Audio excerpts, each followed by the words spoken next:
Hi friends, இன்றைக்கி வந்து ஆரி network ப்ளவுஸில் ஒரு ப்ரைடல் ப்ளவுஸ் தான் நம்ம வந்து பார்க்க போகிறோம். இந்த ப்ளவுஸ் டிசைனில் மட்டும் ஒரு 3 ப்ளவுஸ் டிசைனை கொலாப்ஸ் பண்ணி நான் ஒர்க் பண்ணியிருக்கேன். அதாவது பேக் பேட்டர்னுக்கு ஒரு ப்ளவுஸோட டிசைனும், ஃப்ரண்ட் பேட்டர்னுக்கு ஒரு ப்ளவுஸோட டிசைனும், ஸ்லீவுக்கு ஒரு ப்ளவுஸோட டிசைனும், இந்த மாதிரி 3 ப்ளவுஸ் டிசைனை வந்து கொலாப்ஸ் பண்ணி ஒர்க் பண்ணியிருக்கேன். இந்த ப்ளவுஸ் டிசைனை ஸ்டிச் பண்ணுறதுக்கு எனக்கு ஒரு 5 days ஆச்சு. ஏன்னா கஸ்டமர் கிட்ட ஓகேவான்னு கேட்டு ஒர்க் பண்ணவே எனக்கு கிட்டத்தட்ட ஒரு 5 days வந்து ஆகிட்டு. இந்த ப்ளவுஸோட ஸ்டிச்சிங் ப்ரைஸ்ன்னு கேட்டிங்கன்னா 7,000 நம்ம வாங்கிக்கலாம். இதில் வந்து நம்ம நெட் கிளாத்துமே அட்டாச் பண்ணியிருக்கோம். அதேமாரி பேக் நெக் வந்து நல்லா மாடலாக கொடுத்துருக்கோம் பார்த்தீங்களா. போட் நெக் கொடுத்து கீழே வந்து ஒரு ஆர்ச் டிசைன் வந்து நல்லா ஸ்டெப்பாக கொடுத்துருக்கோம் பார்த்தீங்களா. அதனால் எக்ஸ்ட்ராவே ஒரு 500 to 800 வரைக்கும் நம்ம எக்ஸ்ட்ராவே வாங்கிக்கலாம். ஆனால் நான் வந்து இந்த ப்ளவுஸ்க்கு வந்து 6K மட்டும் தான் சார்ஜ் பண்ணியிருந்தேன். ஏன்னா நம்ம வந்து லோ காஸ்ட்டில் ஹை குவாலிட்டியில் நம்ம ஒர்க் பண்ணி கொடுப்போம் அப்படிங்கிறதுனால தான் இவ்வளோ கம்மியாக வந்து நான் சார்ஜ் பண்ணியிருக்கேன்.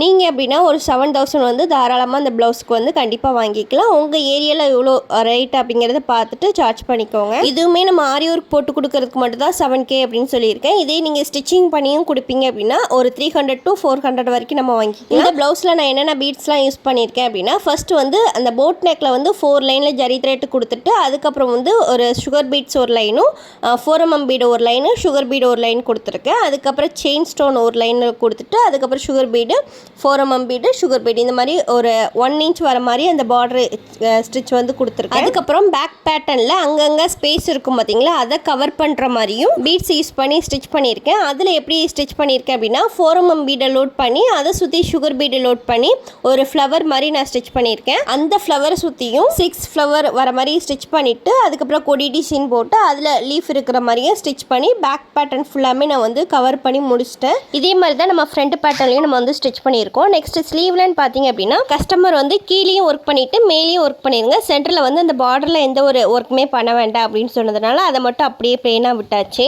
இந்த ஸ்லீவில் நான் எப்படி ஒர்க் பண்ணியிருக்கேன் அப்படின்னா, இந்த ப்ளவுஸில் வந்து ஸ்லீவோட பார்டரில் மட்டும் ஒரு 2 inch வர மாதிரி பீட் ஒர்க்கு கொடுத்துட்டு அதில் வந்து ஹேங்கிங் வந்து ஃபிக்ஸ் பண்ணியிருக்கேன். அதேமாரி சென்டரில் வந்து பார்டரை வந்து பிளெயினாக விட்டுட்டு அதுக்கு மேலேயும் கேப் இருக்கும் பார்த்தீங்களா, அதில் வந்து ஃப்ளவர் டிசைன் போட்டு கொடி டிசைன், லீஃப் டிசைன்லாம் போட்டு அந்த கேப்பையும் நம்ம வந்து ஃபில் பண்ணியாச்சு. ஃபைனலாக அந்த ப்ளவுஸோட டிசைன் வந்து இப்படி தான் இருந்துச்சு. நீங்கள் இந்த ப்ளவுஸை ஸ்டிச் பண்ணுவீங்க அப்படின்னா எவ்வளோ அமௌண்ட்டில் எத்தனை நாளில் ஸ்டிச் பண்ணுவீங்க அப்படிங்கிறத கமெண்ட்ஸில் சொல்லுங்கள்.